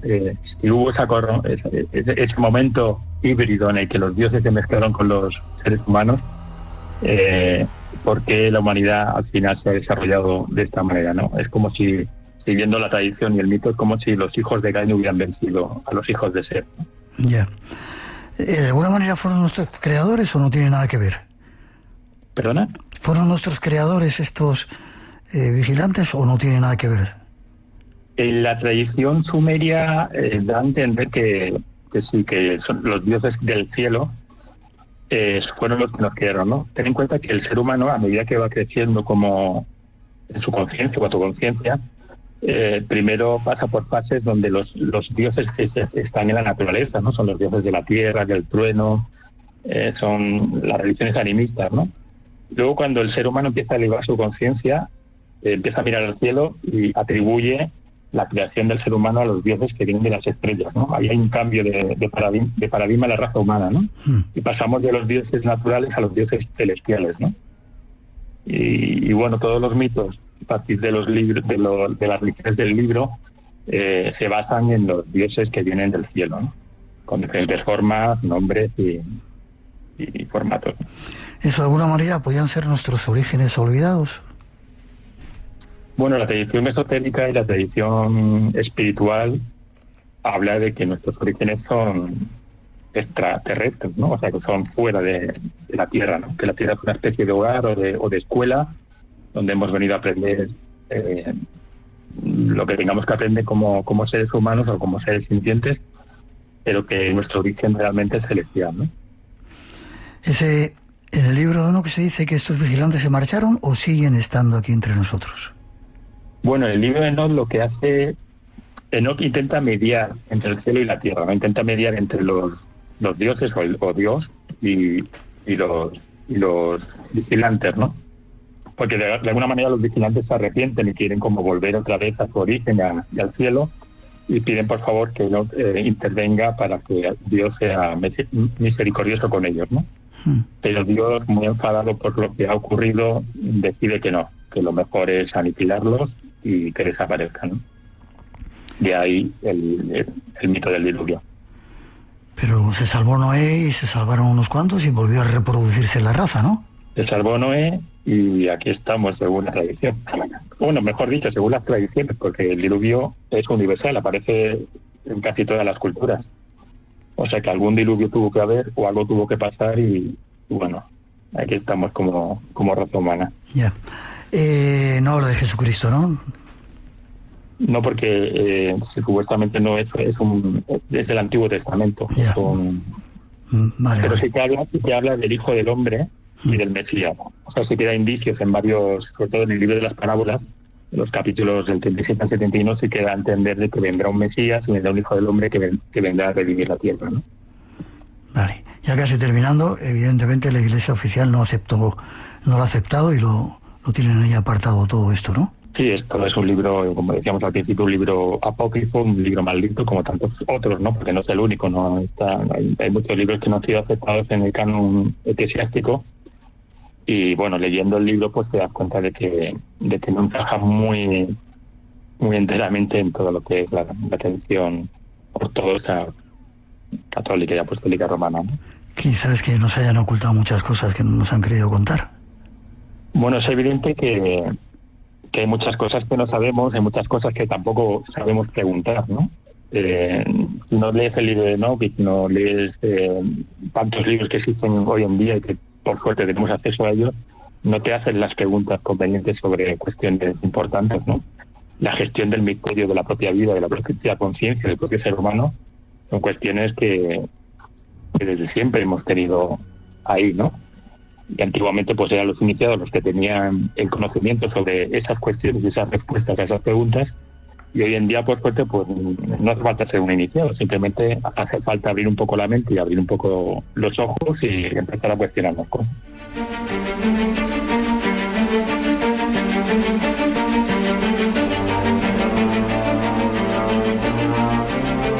No hace falta ser un iniciado, quizá hacerse las preguntas y leer libros como este libro de Enoch o escuchar programas de radio como este en el que estamos, ¿no? Eso es. Y con puntos de luz que nos iluminan. Bien, forma de contacto contigo, si quieres saber más, y recomendamos a nuestros oyentes, si queréis saber más de esas verdades a veces perturbadoras, el libro de Enoch, de la editorial Nous. Vale, forma de contacto contigo, si quieren saber más. Pues en la editorial Nous, seguramente como aparezco también como autor de algún libro, allí me podrán encontrar. Perfecto, que sigas escuchando El Espacio en Blanco y que sigas trayéndonos temas de estos extraños. Un placer, Miguel, y un honor estar en tu programa. Gracias, te veo prontito y espero que repitamos. Gracias. Muchas gracias. A ti, un abrazo fuerte. Un abrazo.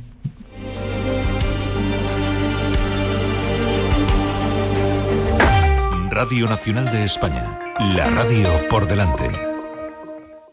El estado del caudillo continuaba evolucionando desfavorablemente. Franco 458. ¿Cómo se comunicó al país la muerte del dictador? Radio Televisión Española son...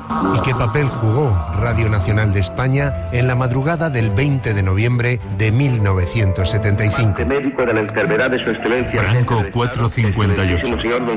El podcast que trata de reconstruir cómo fue y cómo se contó la muerte de Franco en Radio Nacional de España. La historia de unas cintas magnetofónicas olvidadas. Franco 458. Cuyo primer destino era el de ser borrada. Escúchalo en RN Audio. Evolucionando desfavorablemente. Radio Nacional de España. Los grandes misterios. Ese es nuestro mundo. Y si estás aquí, también es el tuyo. Espacio en Blanco. Una puerta abierta hacia lo desconocido. En Radio Nacional, con Miguel Blanco. Un saludo cordial desde Benavente, Zamora. Se me hace siempre el programa muy cortito. Debería de ser más. Lo siento por ti, Miguel, pero me encanta y me gustaría que durara más. Y más temas que nos esperan. Llega el tiempo de los misterios en la naturaleza con nuestro compañero Luis Miguel Domínguez, uno de los mejores naturalistas de nuestro país. Ya veréis qué curioso. Déjame que vuelva a decir, tuviste un ictus, estuviste en coma un montón de tiempo, pensaban que no ibas a recuperarte, y aquí estás como compañero del Espacio en Blanco hablando de misterios de la naturaleza, cosa que me alegra mucho, Sí, claro, la verdad es que la vida es una permanente lección y ahí estamos, aprendiéndola. Este es nuestro compañero. Con él vamos a hablar hoy de un ser que a veces ha aparecido por el Espacio en Blanco, ya veréis.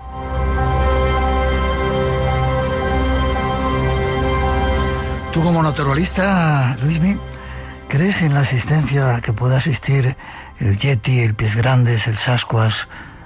¿Crees que puede haber ese tipo de seres? Sí, además te voy a explicar enseguida por qué lo creo. Y es que uno puede, por ejemplo, acercarse a la figura del Yeti desde el ángulo de la criptozoología, del mito, de la leyenda o de la pura zoología, ¿no? Y ahí es donde yo estoy. Exactamente, considero que tenemos un gran bioindicador que explica la posibilidad de que el Yeti exista. Estoy hablando de las tribus humanas sin contactar. Es decir, que si a día de hoy sabemos que hay miles de almas humanas que todavía no han sido contactadas, pues ¿por qué no va a haber un hóngido, un gran primate sin descubrir todavía en nuestra naturaleza? Ya, me decías bioindicador. Pensé que te ibas a referir, estuviste con los Yanomamis, hicimos una conexión contigo hace muchos años. Sí. ¿Ellos te contaron algo de que habían visto en la selva algún ser como este?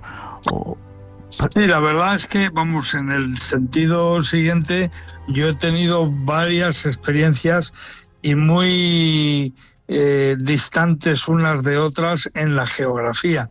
La primera de ellas fue en Vietnam.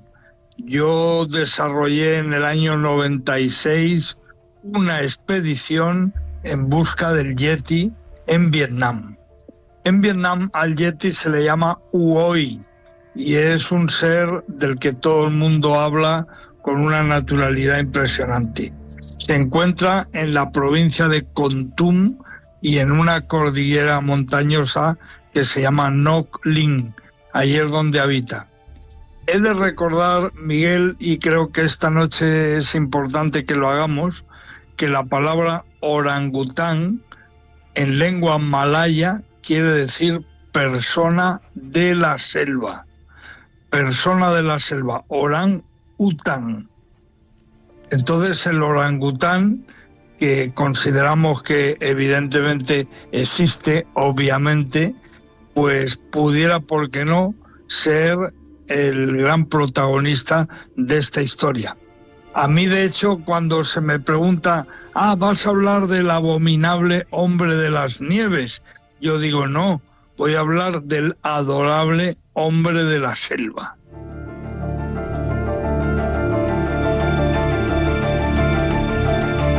Desde Luismi, que hiciste una expedición a Vietnam a buscar a Uoi. Uoi. ¿Lo encontraste? ¿Encontraste huellas? ¿Encontraste algún vestigio de que realmente fuera cierto o era una leyenda de la selva? Pues mira, la gran certeza que yo saqué de aquella expedición es que en su búsqueda llevaban involucrados muchísimos años universidades muy importantes como la de Moscú y concretamente la de Hanoi, y había un trabajo científico en torno al Uoi muy serio, llevado a cabo por dos doctores en zoología vietnamitas.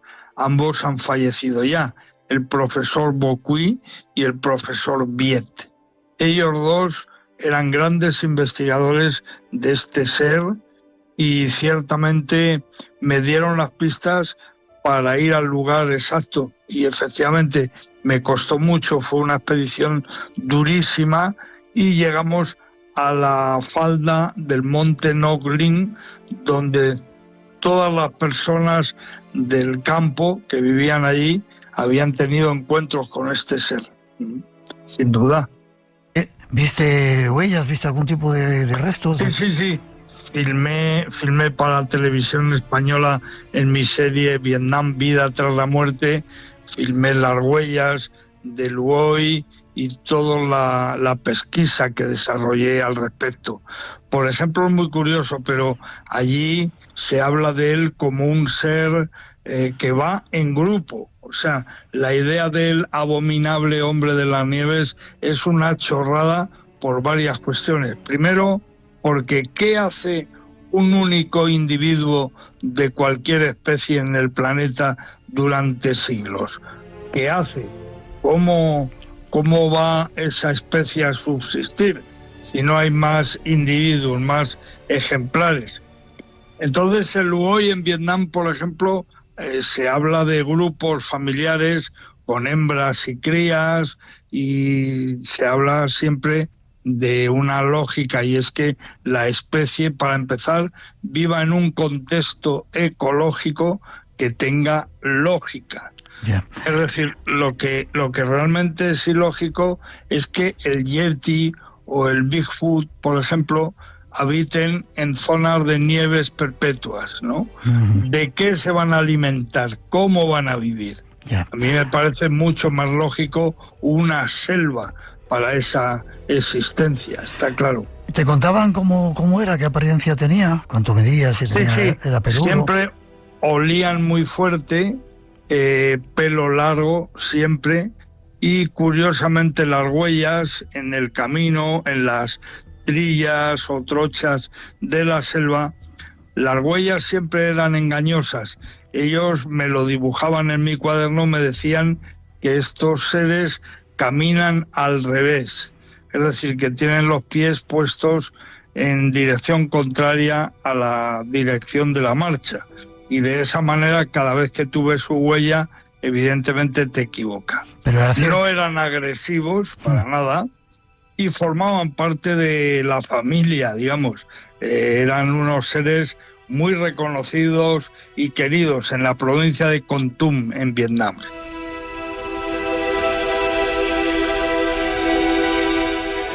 ¿No me has dicho la estatura que tenían o cuánto medían? ¿Te dijeron algo? Sí, estábamos hablando de seres adultos en torno a los 2 metros de longitud, y luego ya te digo, crías y hembras que eran de tamaño menor, según me contaban. Hay un detalle muy interesante. Mira, por ejemplo, el orangután, que es ese gran póngido asiático, llegó a vivir en el continente sudasiático, en Sudasia, y exactamente en Vietnam. Llegó a vivir en el continente.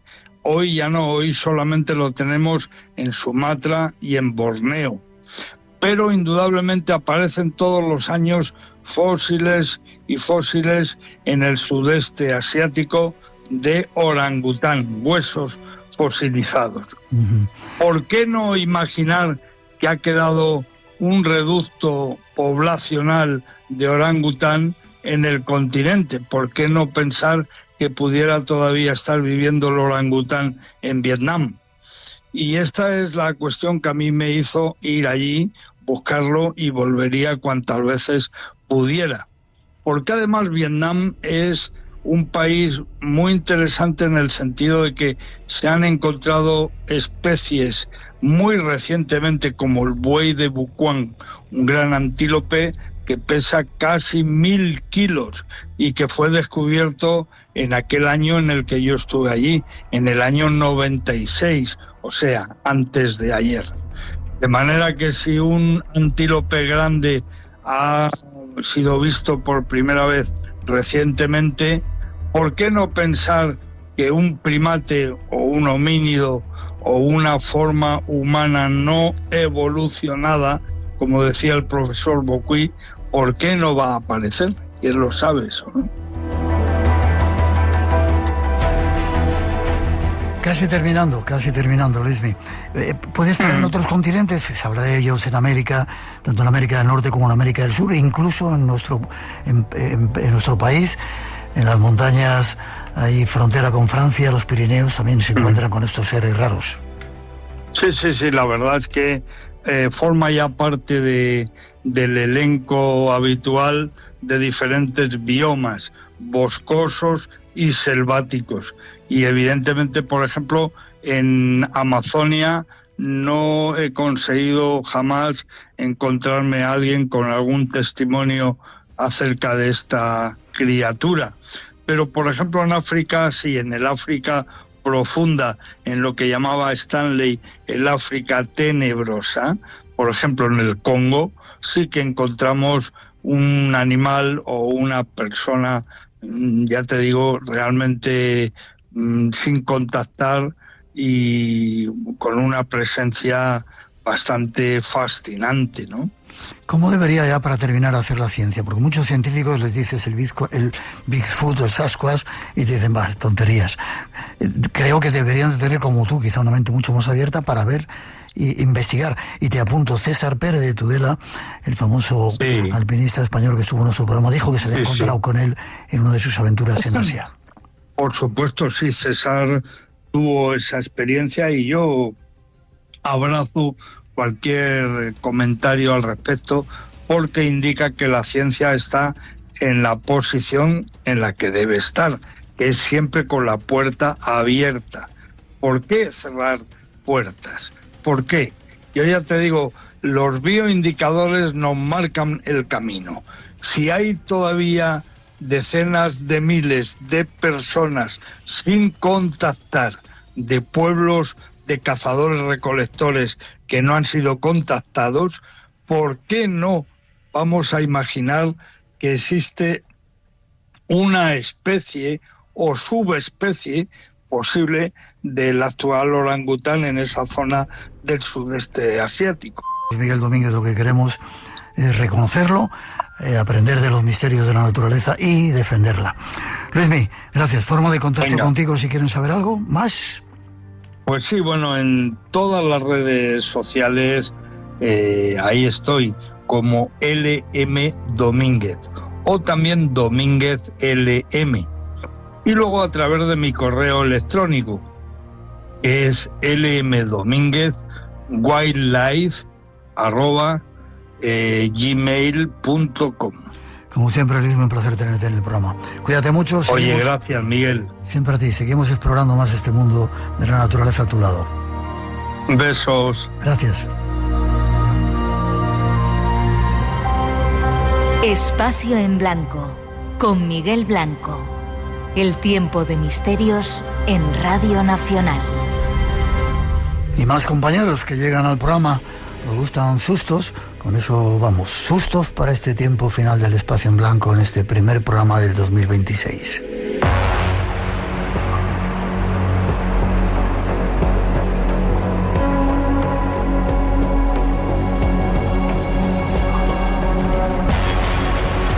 Llega el tiempo de nuestro compañero Juan Gómez, que nos va a hablar hoy, con esos testimonios que recoge por todo el mundo, de algo que llama los asustadores. Le saludamos. Buenas noches, Juan. Muy buenas noches, Miguel. Como siempre, un placer. Creo que vamos a cruzar el charco, ¿no? Te decía. Vamos a ir hasta el otro lado del Atlántico a hablar con un testigo que nos cuenta extraños sucesos. Efectivamente, un testigo. Él es colombiano, aunque vive, hay que decirlo, está afincado en Madrid, pero esas historias que desde muy pequeño siempre he escuchado precisamente en el pueblo donde vivía en Colombia, y allí hablaban de unos personajes llamados los asustadores, nada más y nada menos, Miguel. Pues vamos con ello. ¿Cómo conoces esta historia?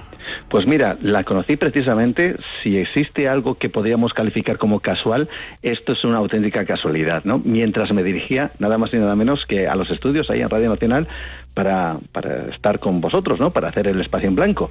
Y mientras estaba en el vehículo que me estaba llevando precisamente a Radio Nacional, bueno, pues la persona que conducía el vehículo me pregunta, pues, a dónde voy, le comento que voy al programa, al Espacio en Blanco, me dice que es oyente y que si no le importa, pues me va a contar una historia. Y esta historia la vamos a conocer hoy.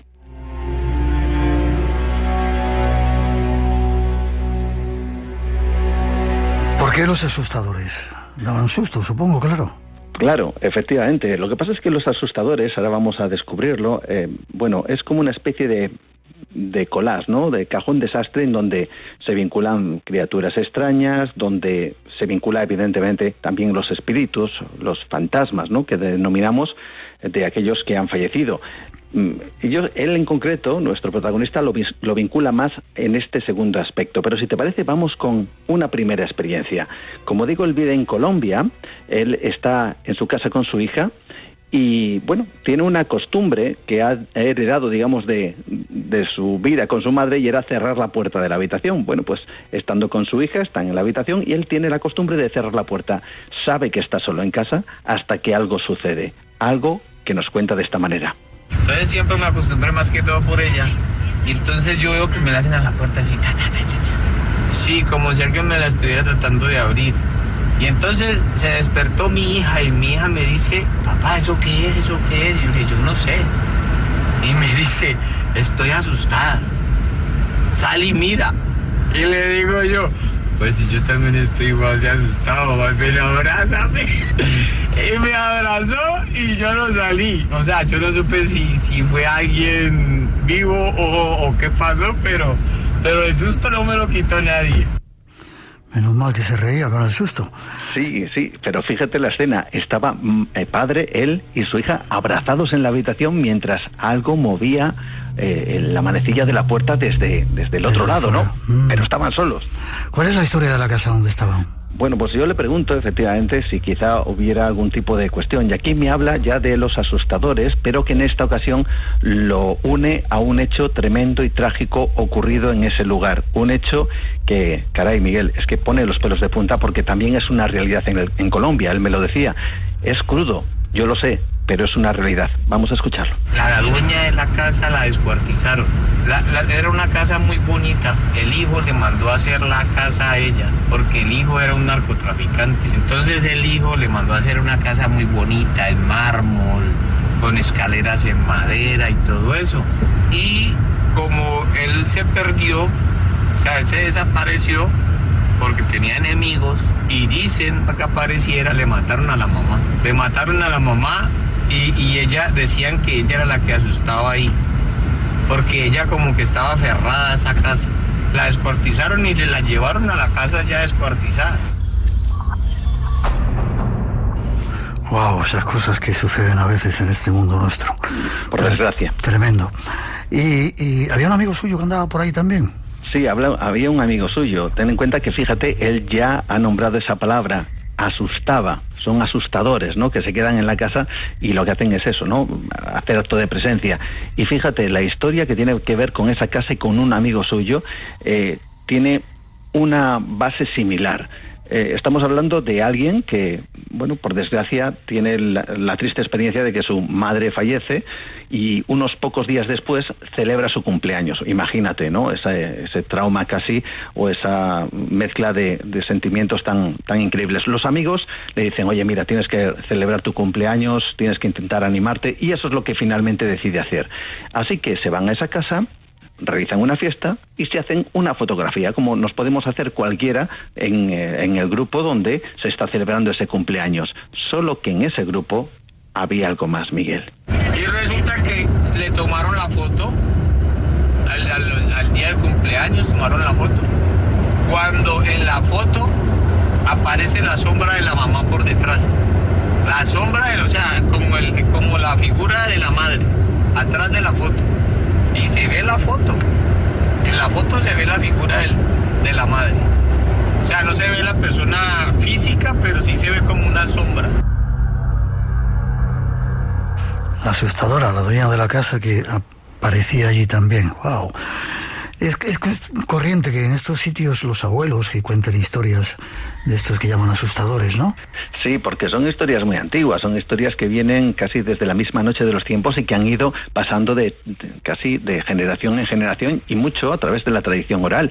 Y además estos asustadores pueden realizar cualquier tipo de actos que en principio nada tuvieran que ver con la aparición del espíritu de un ser querido o alguien fallecido, sino cosas que descolocan absolutamente y en lugares tremendamente aislados. Fíjate, la abuela, ya que comentas este tema, la abuela de nuestro protagonista le contaba de pequeño cómo estos asustadores llegaban para hacer lo que nos cuenta.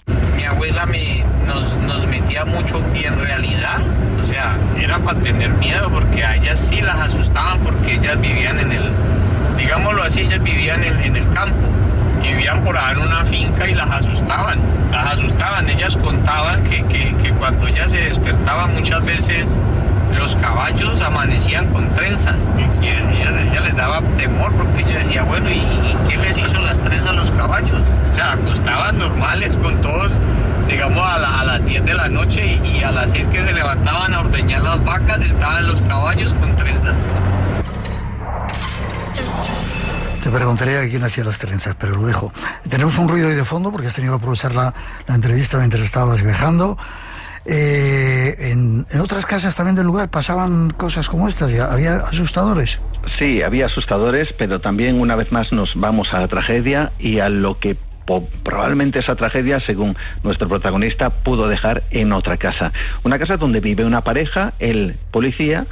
Tienen un problema entre ellos y sucede lo siguiente. Una chica, pero usted viera qué chica tan hermosa, que eso era increíble, era increíblemente guapa. Y el marido se consiguió un amante y resulta que la chica que hizo se pegó un tiro. Como el marido era policía, tenía un arma, vio la oportunidad y el chico se fue de ahí y pues ahí no duraban más de 3 meses las personas que se iban a vivir. Porque asustaban, ella se quedó asustando.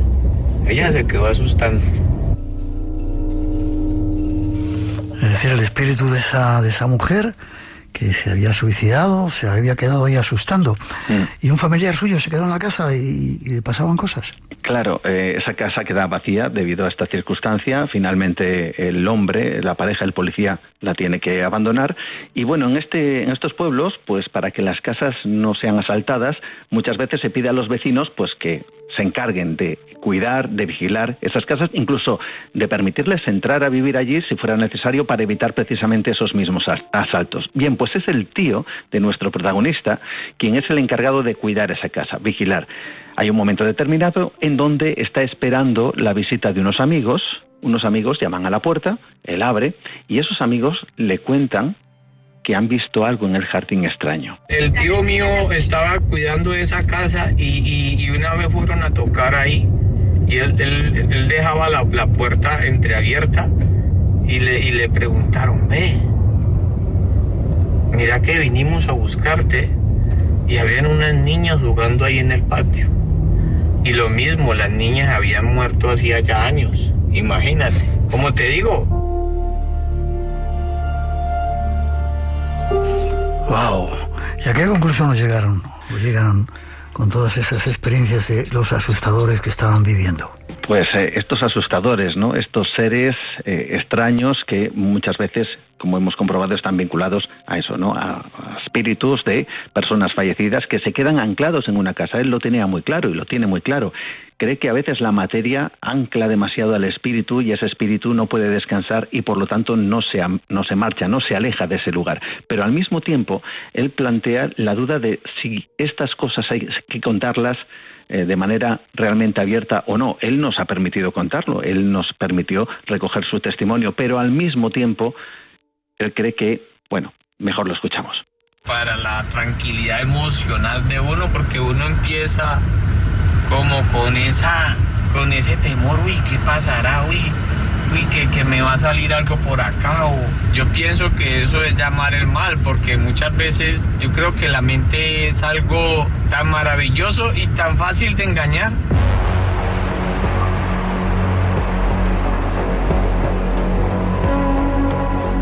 Pues ahí lo dejamos, los asustadores. Mejor no jugar con estas cosas, era un poco también el consejo. No llamarles por si existen, si están por ahí. Juan, gracias. Y si quieren saber más, hay un nuevo podcast, un nuevo trabajo de Radio Nacional en Radio Nacional de España para seguir este mundo del misterio, ¿no? Sí, por supuesto, está en RN Audios, Terror en Blanco, en donde, siguiendo la estela, ¿no?, del espacio en blanco, pues hacemos cositas y contamos, pues eso, este mundo que tanto nos gusta, Miguel. Y si nuestros oyentes quieren relatarte alguna de las experiencias que han vivido, ¿cómo lo pueden hacer para que lo traigas aquí a esta sección? Pues rápidamente, a través de mi perfil en Facebook pueden enviarme un mensaje, Juan Gómez Ruiz, y también A través del email dedicado al programa, juangomez_en_blanco@gmail.com. Estoy encantado, contesto y respondo a todo el mundo y estoy abierto evidentemente a cualquier experiencia que podamos compartir con todos nuestros amigos. Como siempre, un placer y seguimos caminando en este mundo del misterio. Cuídate mucho. Sí, señor, fuerte abrazo igualmente. Hasta prontito.